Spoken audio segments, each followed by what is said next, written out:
Welcome आणि नमस्कार सर्वांना. मी राजकुमार बांदल. तर विद्यार्थी मित्रांनो, बघा आतापर्यंत आपण बेसिकचे 7 लेक्चर कंप्लीट केलेले आहेत आणि या 7 लेक्चरच्या मदतीने आपण काही ॲडव्हान्स टॉपिक पण त्याच्यामध्ये कव्हर केलेले आहेत. आता आपलं बेसिकचं 8वं लेक्चर सुरू करण्याच्या अगोदर आपण काय करू, हे जे बेसिकचे 7 लेक्चर आहेत यांची रिव्हिजन करू आणि त्यानंतर आपल्या 8व्या लेक्चरला स्टार्ट करू. आता बेसिक नंबर 1 मध्ये आपण बघा सब्जेक्ट बद्दल बोललो होतं की there are 8 subjects in English language. मग ते कोणते तर I, we, he, she, it, you and you and they हे 8 सब्जेक्ट आहेत. त्यामध्येच आपण बघितलं होतं की इट आणि दे याच्यामधला डिफरन्स डिस्कस केला होता. त्यानंतरचं सेकंड बघितलं होतं वर्ब. मग त्यामध्ये बघा आपण वर्ब डिवाइड केलं होतं. एक म्हणजे ऑक्झिलरी वर्ब आणि lexical verb. Auxiliary verb further divided into 3 parts, that is primary auxiliary, modal auxiliary and semi modal auxiliary. As like auxiliary verb we divide lexical verb into 2 parts, regular verb and irregular verb. त्यामध्ये बघा आपण वर्बचे जे 5 form होतात ते सगळ्यात महत्त्वाचं आहे.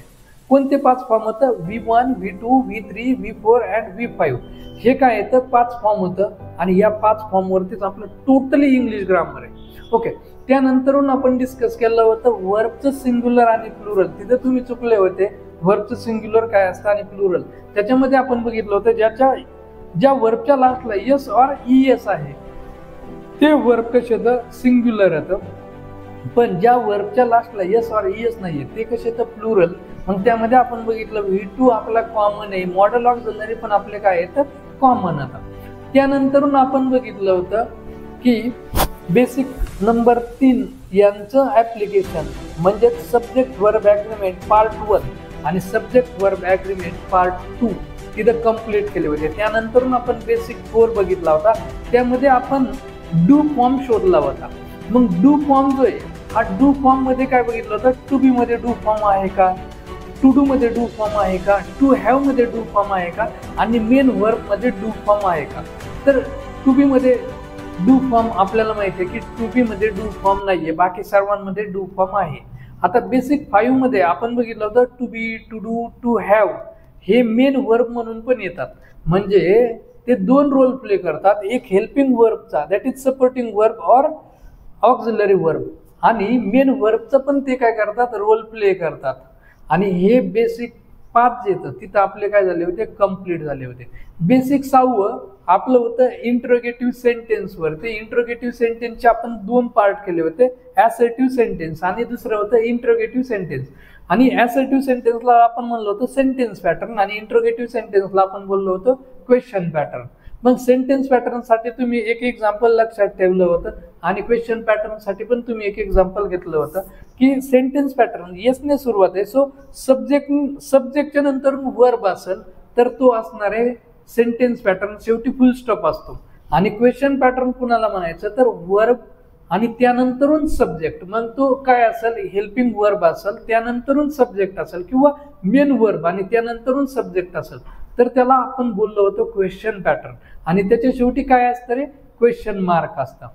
आता हे आपले बेसिकचे 6 लेक्चर संपले होते आणि ह्या बेसिकच्या 6 लेक्चरवरून आपण बघा तर आपण ॲडव्हान्स ग्रामर मधले no sooner than, as soon as हे 2 टॉपिक तिथं कंप्लीट केले होते.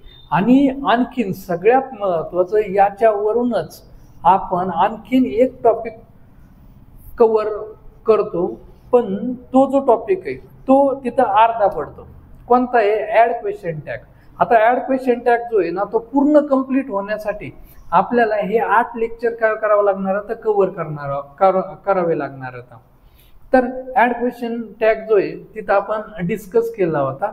आता आपल्याला पाहायचं आहे ते म्हणजे आपल्या बेसिक नंबर 8च्या लेक्चरला. पण बेसिक नंबर 7 माझ्याकडून विसरला. बेसिक नंबर 7 काय होतं रे? जिरंट आणि इन्फिनिटिव्ह. आणि या जिरंट आणि इन्फिनिटिव्ह वरती सगळ्यात जास्त प्रेम कुणाचं आहे माहिती आहे का? TCS पॅटर्नचं. म्हणजे त्याच्या ऑल क्वेश्चन पेपर ॲनालाइज केला, वनरक्षकच्या ऑल क्वेश्चन पेपर ॲनालाइज केल्या. आपण यूट्यूबवरती त्याचे व्हिडिओ पण टाकतोय, वनरक्षकच्या PYQचे ॲनालिसिस, तसंच आपल्या आयोगाच्या ॲनालिसिसचे व्हिडिओ पण आता उद्या परवा 1-4-5 दिवसामध्ये अपलोडिंग स्टार्ट होईल. 1-2 दिवसाला एक, ह्या पद्धतीने ते अपलोडिंगला स्टार्ट होते, त्यावेळेस तुम्ही ते पाहून घ्यायचे. तर आपला हा बेसिक नंबर 7 होता, जिरंड आणि इन्फिनिटिव्ह. आणि आता आपल्याला बघायचं आहे बेसिक नंबर 8. आता बेसिक नंबर 8 हा जो आहे हा गरजेचा आहे का, तर खूप गरजेचा आहे. म्हणजे ह्या बेसिक नंबर 8 शिवाय सेंटेन्सला पूर्णत्व येतच नाही. मग हा आपला बेसिक नंबर 8 जो आहे ना, तो आपला बेसिक नंबर 1 आणि बेसिक नंबर 2 ला कनेक्टेड आहे. कसा कनेक्टेड आहे, तर आता बेसिक नंबर 1 थोडंसं आठवायचं. बघा, बेसिक नंबर 1 मध्ये मी काय सांगितलं होतं की इंग्लिश लँग्वेज मध्ये सेंटेन्सच्या सुरुवातीला कोण येतो रे, इथं असा हा कोण येतो, आपला सब्जेक्ट येतो. ओके, सब्जेक्ट नंतरून कोण येतो रे, वर्ब येतो. कोण येतो, वर्ब. आणि वर्बच्या पुढे कोण येतो, जर का आठवत असेल तर हाच आहे आपला बेसिक नंबर 8. आणि कोण येतो रे मग, तर तो येतो आपला ऑब्जेक्ट. सो इथं आपण आपला हा जो बेसिक नंबर 8 आहे त्याच्यामध्ये आपण डिस्कस करणार आहोत ते म्हणजे ऑब्जेक्ट विषय. आता इथं तुम्हाला 3 सेंटेन्स दिलेले, तर मी साईडला सरकतो. ह्या 3 सेंटेन्स मधलं तुम्ही मला काय करायचंय, ऑब्जेक्ट सेपरेट करून दाखवायचे. आता तुम्ही काय करा, व्हिडिओ पॉज करा आणि त्याच्यामधून ऑब्जेक्ट सेपरेट करा. आय होप की तुम्ही ऑब्जेक्ट सेपरेट केला असेल. आता मला सांगायचंय ह्याच्यामधलं ऑब्जेक्ट कोणतं आहे. तुम्हाला सांगता काही नाही येईल, काही नाही येणार नाही. पण ह्याचं उत्तर डायरेक्ट सांगण्याच्या अगोदर आपण काय करू, त्याची कॉन्सेप्ट शिकू. चलो मग आता ऑब्जेक्ट जे, ह्या ऑब्जेक्टचे 2 टाईप होतं. किती टाईप होतं, 2. एक आहे डायरेक्ट ऑब्जेक्ट आणि दुसरा आहे इनडायरेक्ट ऑब्जेक्ट. आता नावामध्येच ह्यांचं उत्तर आहे डायरेक्ट. आता डायरेक्ट म्हणजे काय असणार आहे, तो डिरेक्टली कनेक्टेड असणार आहे. आणि इनडायरेक्ट म्हणजे तो काय असणार आहे, इनडिरेक्टली कनेक्टेड असणार आहे. ठीक आहे. आता हा जो डायरेक्ट ऑब्जेक्ट आहे ना, हा डायरेक्ट ऑब्जेक्ट आपल्याला जर का शोधायचा असेल, परत एकदा सांगतो, आपल्याला डायरेक्ट ऑब्जेक्ट जर का शोधायचा असेल सेंटेन्स मध्ये आपण आपल्याला फाइंड आउट करायचा असेल, तर आपण काय करायचं, आपलं जे वर्ब आहे ना, वर्ब याला आपण व्हॉटने क्वेश्चन विचारायचा. कशाने विचारायचा, व्हॉटने क्वेश्चन. आणि हे जे व्हॉट आहे ना, व्हॉटने क्वेश्चन विचारायचा. ह्याचं जे आन्सर येणार आहे ना, ह्याचं आन्सर हे असणार आहे आपलं डायरेक्ट ऑब्जेक्ट. आता इथं डिओ लिहितो बरं का मी. डिओ म्हणजेच काय आहे, डायरेक्ट ऑब्जेक्ट. ठीक आहे. आता दुसरी गोष्ट, हा जो आपला डायरेक्ट ऑब्जेक्ट आहे ह्याला थोडंसं वरती घेतो. हा नाही, 1 मिनिट मी त्याला काय करतो, झूम आउट करतो म्हणजे वरचं पण दिसत, थोडंसं बरं वाटतंय, जराशे फील येते आहे का नाही. ओके, पेनाचा कलर पण जराशे घेतो.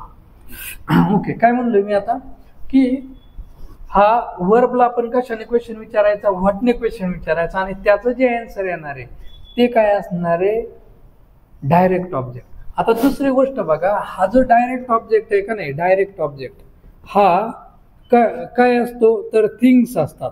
काय असतात, थिंग्स. थिंग्स म्हणजेच काय, थोडक्यात वस्तुवाचक आहे. कसं आहे, वस्तुवाचक. म्हणजे फॉर एक्झाम्पल जर का बघितलं तर मी समजा इथं म्हणलं की बुक, त्यानंतर पेन, चेअर, एक्सेट्रा. ठीक आहे. हे सगळे काय येतं, डायरेक्ट ऑब्जेक्ट येतं. कसे येतं ते आपल्याला शोधायचे बरं का. आता इकडे जाऊ इनडायरेक्ट ऑब्जेक्टकडे. आता इनडायरेक्ट ऑब्जेक्ट जे आहे ना, ते जर का मला शोधायचं असेल तर आपलं जे वर्ब आहे ना, वर्ब याला मी क्वेश्चन विचारणार आहे. कशाने क्वेश्चन विचारणार आहे, तर हुमने क्वेश्चन विचारणार आहे. कशाने, हुम. पहिली गोष्ट, व्हॉट म्हणजेच मराठीतून त्याला आपण काय म्हणतो हे सगळ्यांना माहिती आहे. आणि हुम याला मराठीतून आपण म्हणतो कोणाला. काय म्हणतो, कोणाला. तर आपण इनडायरेक्ट ऑब्जेक्ट शोधण्यासाठी हुमने क्वेश्चन विचारणार आहोत. आणि हे जे हुम आहे याचं जे आन्सर असणार आहे ना, याचं आन्सर ते असणार आहे आपलं इनडायरेक्ट ऑब्जेक्ट. ओके. आता हे जे इनडायरेक्ट ऑब्जेक्ट आहे हे काय असणार आहे, हे असणार आहे पर्सनशी रिलेटेड, पर्सन्स. आणि मग हे कोणते बघा, तर मी असेल किंवा अस असेल, हिज असेल किंवा हर असेल किंवा देम असेल किंवा यू असेल किंवा यू असेल किंवा इट असेल. हे सगळेच्या सगळे काय आहेत, इनडायरेक्ट ऑब्जेक्ट आहेत. ठीक आहे. आता सोप्या भाषेत सांगतो बरं का, ह्याला थोडंसं वरती घेतो मी. ओके, आणि झूम आउट इकडं कोपऱ्यामध्ये घेतो याला. ओके, आता सोप्या भाषेमध्ये सांगतो. इथं आपला बेसिक नंबर 8 संपत आहे. फक्त एकदा सोप्या पद्धतीने सांगतो. काय सांगितलंय बघा, ऑब्जेक्ट जे याचे मी काय केलेले तर 2 टाईप केलेले. तर एक म्हणजे डायरेक्ट ऑब्जेक्ट आणि दुसरं काय रे इनडायरेक्ट ऑब्जेक्ट. ठीक आहे. मग आता हे जे डायरेक्ट ऑब्जेक्ट आहे हे कोणाशी रिलेटेड आहे, थिंग्स रिलेटेड आहे, म्हणजे वस्तुवाचक आहे. आणि डायरेक्ट ऑब्जेक्ट जर का आपल्याला शोधायचा असेल तर आपण तिथे कशाने क्वेश्चन विचारायचा, व्हॉटने क्वेश्चन विचारायचा आणि त्याचं जे आन्सर येईल ना ते असणार आहे आपलं डायरेक्ट ऑब्जेक्ट. आता इनडायरेक्ट ऑब्जेक्ट जर का शोधायचा असेल तर आपण हुमने क्वेश्चन विचारायचा आणि हे कसं आहे व्यक्तिवाचक आहे. म्हणजे आता फॉर एक्झाम्पल ही जी बॉटल आहे, ही बॉटल आहे, हिला मी डायरेक्ट हात लावू शकतो का नाही, म्हणजे जेवढ्या काही वस्तू होता ह्या वस्तूंना आपण डायरेक्ट टच करू शकतो का नाही. मग आपल्याला समजण्यासाठी डायरेक्ट ऑब्जेक्ट म्हणजे आपण ज्यांना डिरेक्टली टच करू शकतो ते ऑब्जेक्ट म्हणजे काय आहेत आपले डायरेक्ट ऑब्जेक्ट येतात. ओके, आता इनडायरेक्ट ऑब्जेक्ट म्हणजे काय तर ते पर्सन्स असते. म्हणजे समजा आता कन्सिडर करा की रोडने एखादी मुलगी चाललेली आहे किंवा एखादा मुलगा चाललेला आहे आणि मुलगी अननोन आहे. आता ती जी मुलगी आहे तिला डायरेक्ट जाऊन तुम्ही हात पकडू शकता का, नाही ना पकडू शकत. जर का तसं केलं तर ती एखादं गाणं लावेल किंवा तुम्हाला लगेच एखादं गाणं आठवण, what is my sandal number असं ती म्हणन, आहे का नाही, हे तर उमटन ना. किंवा एखाद्या मुलाला तसं मुलगी म्हणली, हा मुलगा मारणार नाही पण विचारेन की काय आहे बघा. ओके, तर इनडायरेक्ट ऑब्जेक्ट म्हणजे आपण डिरेक्टली तिला टच करू शकतो का, नाही करू शकत. हे समजण्यासाठी बरं का आपल्याला. तर इनडायरेक्ट ऑब्जेक्ट म्हणजे काय, इनडायरेक्ट ऑब्जेक्ट म्हणजे ते कशाशी रिलेटेड असणारे पर्सनशी रिलेटेड. आणि सिम्पल आता कोणकोणते बघा ना, आपलं मी, अस, त्यानंतरून his, her, them, you, it, ह्यांना आपण काय म्हणायचं इनडायरेक्ट ऑब्जेक्ट. ठीक आहे, हे क्लिअर झालं का. आता आपण बघा इथं मी चार्ट काढला होता आणि इथं आपण सुरुवात कशापासून केली तर डायरेक्ट ऑब्जेक्ट आणि इनडायरेक्ट ऑब्जेक्ट पासून सुरुवात केली. पण आपण आहे ना त्याच्या अगोदर हे जे ऑब्जेक्ट आहे ना, हे ऑब्जेक्ट म्हणजे नेमकं काय आहे ते शोधू. ऑब्जेक्ट आणि ते नेमकं कुठं येतं हे आपण शोधू. आता सगळ्यात पहिल्यांदा मी काय सांगितलं, ऑब्जेक्ट वर्बच्या नंतरून येतं, राईट. आणि ऑब्जेक्ट जे ते वर्बच्या नंतरून येतं असं मी बनलोय. पण काही सेंटेन्समध्ये हे जे ऑब्जेक्ट आहे का नाही, ऑब्जेक्ट हे सेंटेन्सच्या सुरुवातीला पण येणार आहे. मग तुम्ही म्हणताना आता जर हे डोक्याला वैताग झाला बरं का, सर तुम्ही बेसिकच्या पहिल्या लेक्चरमध्ये काय म्हणले की सब्जेक्ट पहिल्यांदा असतो आणि नंतर वर्ब असतो आणि नंतर ऑब्जेक्ट असतो, राईट. तर ज्या वेळेस बघा सब्जेक्ट असतो, इथं मी लिहितो सब्जेक्ट, त्याच्या पुढं कोण असतो, वर्ब असतो आणि वर्बच्या पुढं कोण असतो रे, ऑब्जेक्ट असतो. कोण असतो, ऑब्जेक्ट असतो. तर असं ज्यावेळेस कन्स्ट्रक्शन असतं ना त्यावेळेस त्याला आपण म्हणायचं ऍक्टिव्ह व्हॉइस. काय म्हणायचं, ऍक्टिव्ह व्हॉइस. ओके, अरे समजतंय. आता ऍक्टिव्ह व्हॉइस, पॅसिव्ह व्हॉइस काय हे डिटेलमध्ये मी त्या व्हिडिओमध्ये एकदम डिटेलमध्ये डिस्कस करणार आहे, त्यामुळे त्याचं काय टेन्शन घेऊ नका. फक्त आता काय म्हणतो मी, सब्जेक्ट त्यानंतर वर्ब असेल आणि पुढं काय असणारे ऑब्जेक्ट असेल तर ते जे सेंटेन्स आहे ना ते असतं ऍक्टिव्ह व्हॉइसचं. कशाचं असतं, ऍक्टिव्ह व्हॉइसचं. पण जर का सेंटेन्सच्या सुरुवातीला ऑब्जेक्ट असेल, काय असेल, ऑब्जेक्ट असेल आणि ऑब्जेक्ट असेल आणि त्यानंतरून वर्ब असेल आणि त्यानंतरून सब्जेक्ट असेल तर हे जे सेंटेन्स आहे ना ते पॅसिव्ह व्हॉइसचं असतं. कशाचं असतं, पॅसिव्ह व्हॉइसचं. आता थोडंसं डोक्याला जड होतंय बरं का, पण घाबरू नका, मी सांगतो व्यवस्थित. आता हे पॅसिव्ह व्हॉइस म्हणजे नेमकं काय. आता पॅसिव्ह व्हॉइस फक्त 2 शब्द येतात आणि हे 2 शब्द मी किती वेळा सांगितलं ना तरी तुम्ही विसरतातच बरं का, काही झालं तरी तुम्ही विसरणारच. आता हे 2 शब्द कोणते येतं तर आपले आहेत टू बी प्लस V3. काय येतं, टू बी प्लस V3. आता हे टू बी म्हणजे काय बघा, टू बी म्हणजे काय, टू बी कोण असतं मला सांगा. आपला एम आहे, इज आहे, आर आहे, त्यानंतर वॉज आहे, वर आहे, ह्याला टू बी म्हणतो. मग हा एम आहे याच्या पुढे डायरेक्ट V3 आला, याला इकडे घेतो मी, हे महत्वाचं आहे. आणि इकडून लिहितो मी बरं का, नाही असंच लिहितो. ॲम आहे त्याच्या पुढे V3 आला, म्हणजे समजा इथं ॲम टेकन, तर हे काय झालं, पॅसिव्ह सेंटेन्स झालं. ठीक आहे. इथं जर का मी इज आणि त्याच्या पुढे V3 घेतला, म्हणजे इथं मी जर घेतलं इज रिटर्न, तर बघा हा रिटर्न V3 आहे का नाही, मग हे पण काय झालं, पॅसिव्ह स्ट्रक्चर. इथं घेतला आर आणि त्याच्या पुढे V3 घेतलं, तर मी इथं घेतलं आर प्लेड, तर हे पण काय झालं, पॅसिव्ह स्ट्रक्चर. इथं मी वॉचच्या पुढे V3 घेतला आणि इथं म्हणलं मी वॉच इटन तुमचं आवडतं, मग त्यावेळेस पण हे काय झालं, पॅसिव्ह स्ट्रक्चर. इथं वर घेतला आणि ह्याच्या पुढे V3 घेतला, तर इथं समजा मी लिहिलं वर टेकन, तरी पण हे काय झालं, पॅसिव्ह स्ट्रक्चर. म्हणजे इथं कोण दिसतोय बघा, हा कोण आहे माझा टू बी आहे आणि हा माझा कोण आहे V3, आणि टू बी त्याच्या पुढे V3 आला की याला आपण म्हणायचं पॅसिव्ह स्ट्रक्चर. काय म्हणायचं, पॅसिव्ह स्ट्रक्चर. आता हे ऍक्टिव्ह व्हॉइस पॅसिव्ह व्हॉइस हे डिटेलमध्ये सांगणार आहे, तुम्ही फक्त एक गोष्ट लक्षात ठेवायची, टू बी आणि त्याच्या पुढे V3 आला की त्याला पॅसिव्ह स्ट्रक्चर म्हणायचं. आणि पॅसिव्ह स्ट्रक्चर आलं रे आलं की आपला ऑब्जेक्ट हा सेंटेन्सच्या सुरुवातीला असत, बस एवढंच लक्षात ठेवायचंय. आता ह्याच्यामध्ये ना मी 3 टू बी अजून ऍड केलेले नाहीत ना. कोणते टू बी, तर आपला आहे बी, हा पण आपला टू बी आहे. त्यानंतर कोण आहे बीइंग, हा पण आपला काय टू बी आहे. आणि आणखीन कोण आहे बिन, हा पण काय आपला टू बी आहे. मग सेम टू सेम ह्या बिंगच्या पुढे V3 आला तरी ते पॅसिव्ह स्ट्रक्चर, इथं बिंगच्या पुढे V3 आला तरी ते पॅसिव्ह स्ट्रक्चर, आणि बिनच्या पुढे V3 आला तरी पण ते पॅसिव्ह स्ट्रक्चर. फॉर एक्झाम्पल मी जर का घेतलं की इथं असं घेतलं शाल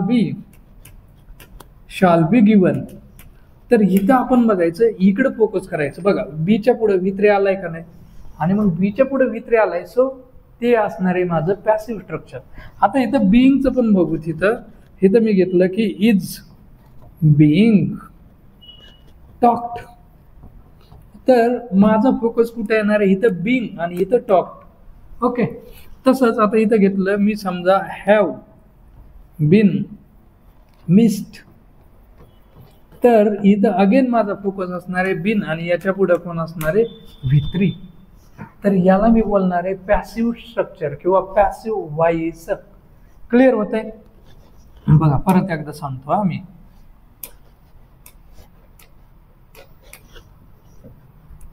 बघा आता ऍक्टिव्ह व्हॉइस कुणाला म्हणायचं, तर ऍक्टिव्ह व्हॉइस जो आहे, ऍक्टिव्ह व्हॉइस म्हणजे सब्जेक्ट आहे, त्याच्या पुढे वर्ब आला आणि त्याच्या पुढे कोणाला ऑब्जेक्ट आला किंवा कॉम्प्लिमेंट आला, तर म्हणजे साधं सरळ सिंपल आपलं सेंटेन्स जे आहे ना, ॲसर्टिव्ह सेंटेन्स म्हणलं की त्याला काय म्हणायचं, किंवा क्वेश्चन, म्हणजे त्याच्यामध्ये क्वेश्चन पॅटर्न पण असेल, पण ते जे सेंटेन्सचं स्ट्रक्चर असणार आहे त्या सेंटेन्सच्या स्ट्रक्चरमध्ये कुठेही टू बीच्या पुढे V3 नसणार आहे.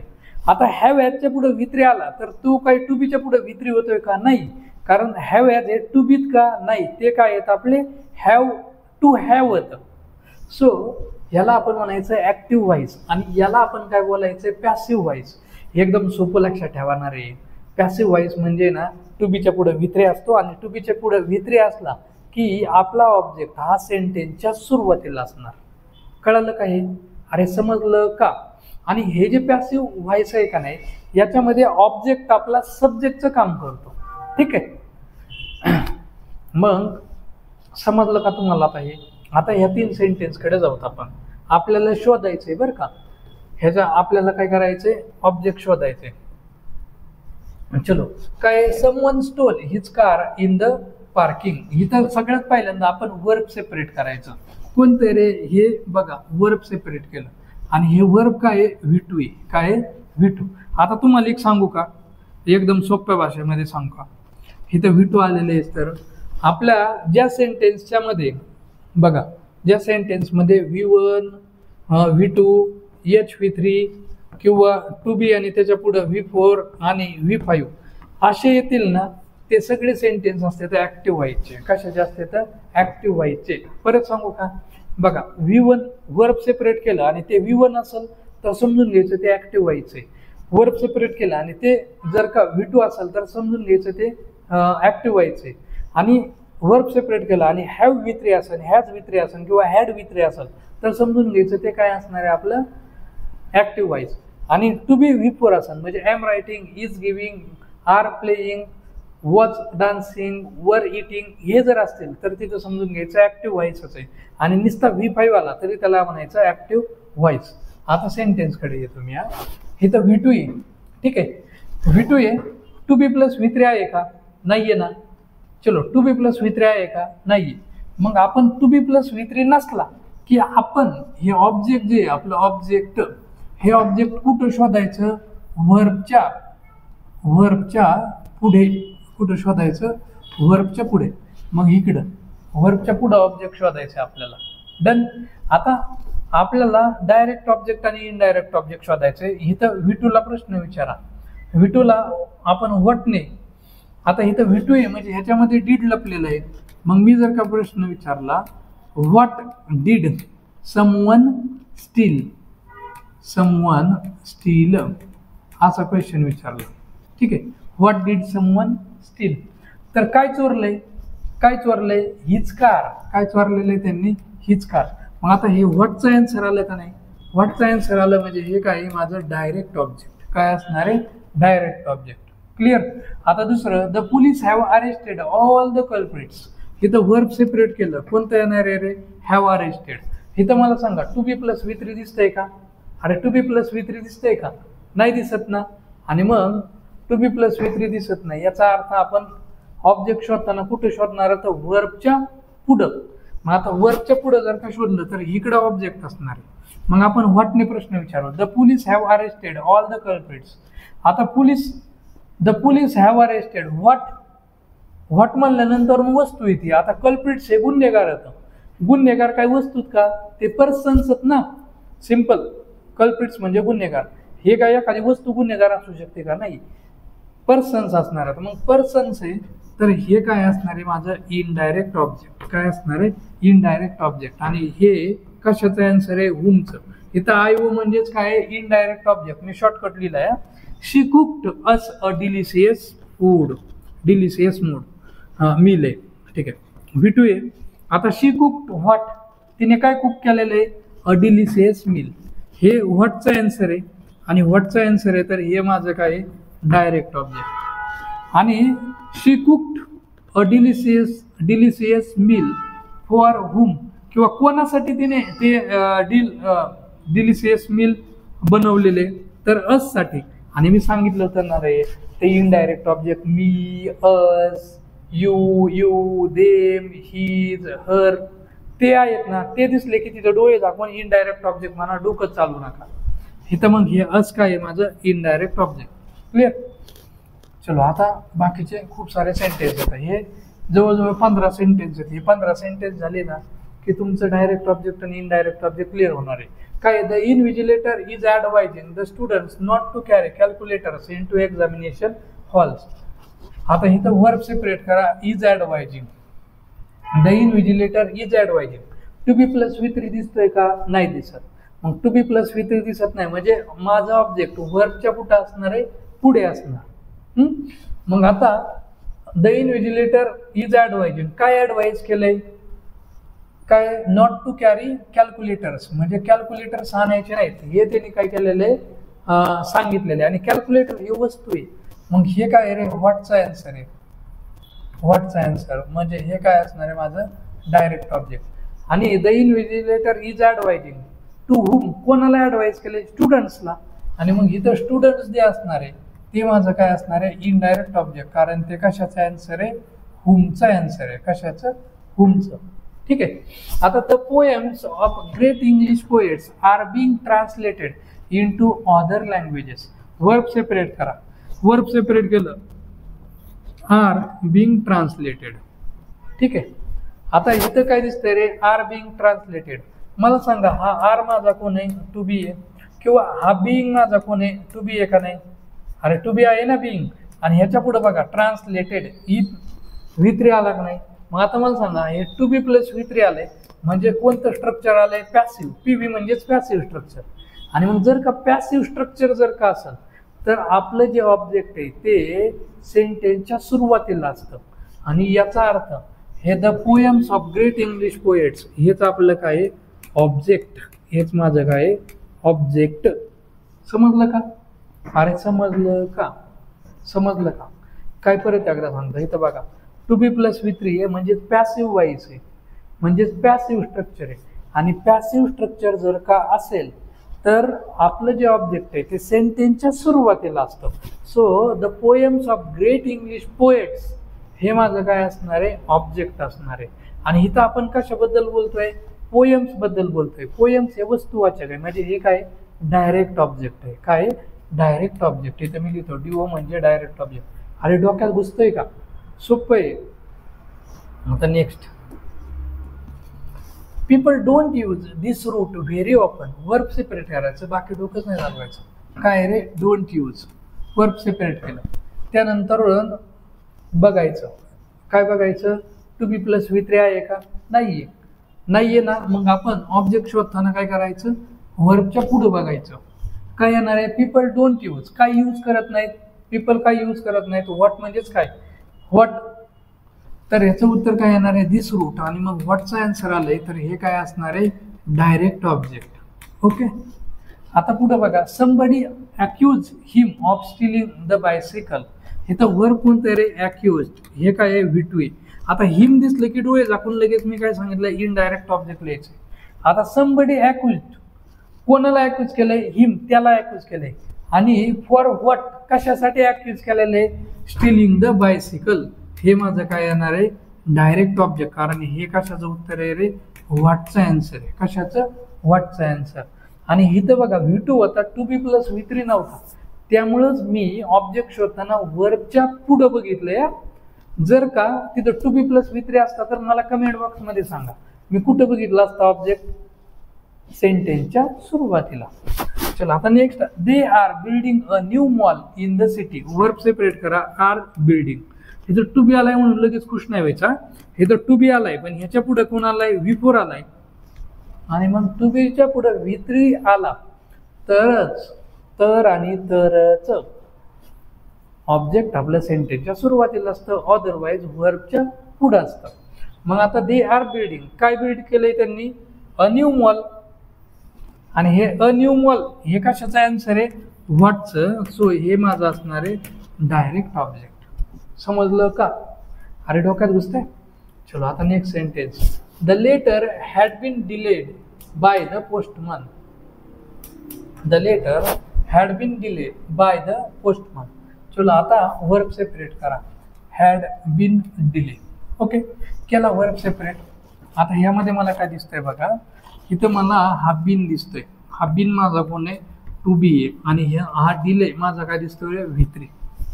मग to be plus V three आलं रे आलं की त्याला म्हणायचं पॅसिव्ह स्ट्रक्चर. काय म्हणायचं? Passive structure.